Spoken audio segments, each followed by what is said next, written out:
As we talk about tomorrow, here's a bulletin for you. There is no imagination crisis in this country, especially here at Disney World. We've gathered a panel of imagination experts just to prove it. Imagination, it's a good word, especially when it's spelled with a capital I. And here's Disney's newest authority on imagination from the Imagination Pavilion here at Epcot.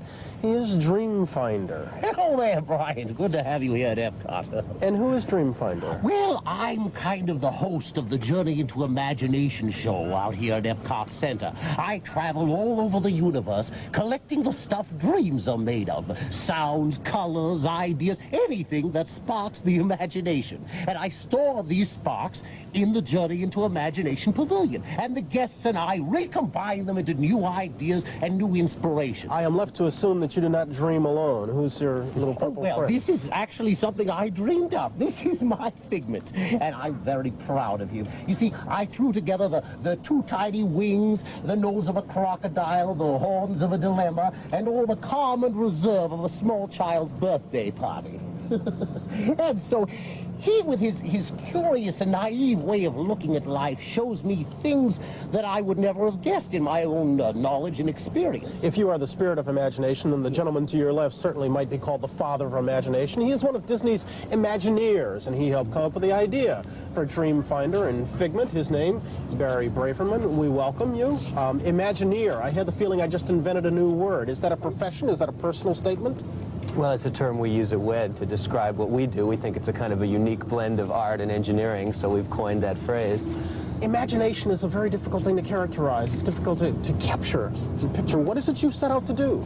Well, what we've tried to do, as the Dreamfinder indicated, is give a very simple kind of a scheme for how the imaginative process works in this pavilion. And what we've done is boiled it down to 3 steps: gathering, storing, and then recombining into new things. And we want to say to people that imagination is something we all share. It's a common ability that we all have, and all we need to do is look at the world in an open and risk-taking way, and we can begin this process. There is room for imagination in your future vision of the world, but it's imagination of a different sort, right? Well, we are trying to show kind of the arts and the softer side of the imagination idea here in this pavilion.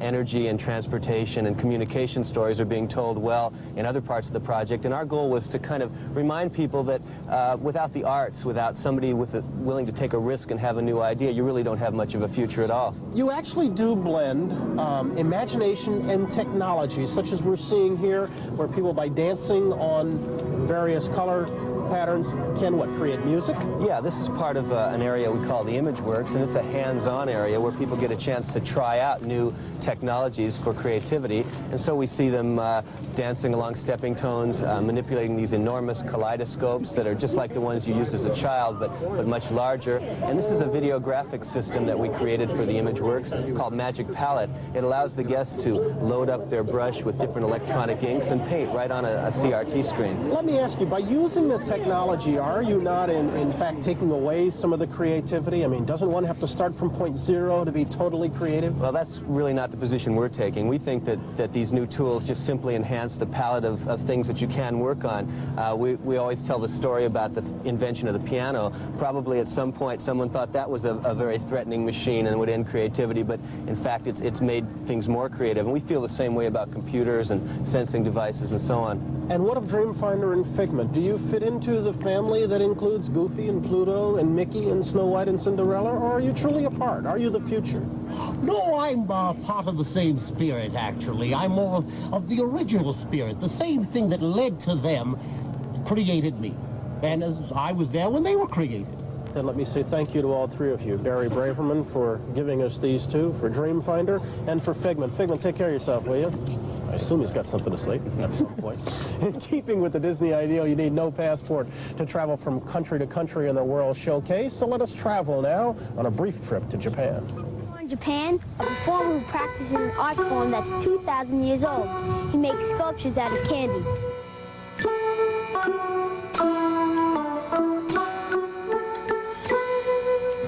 The Today Show will be back after these messages.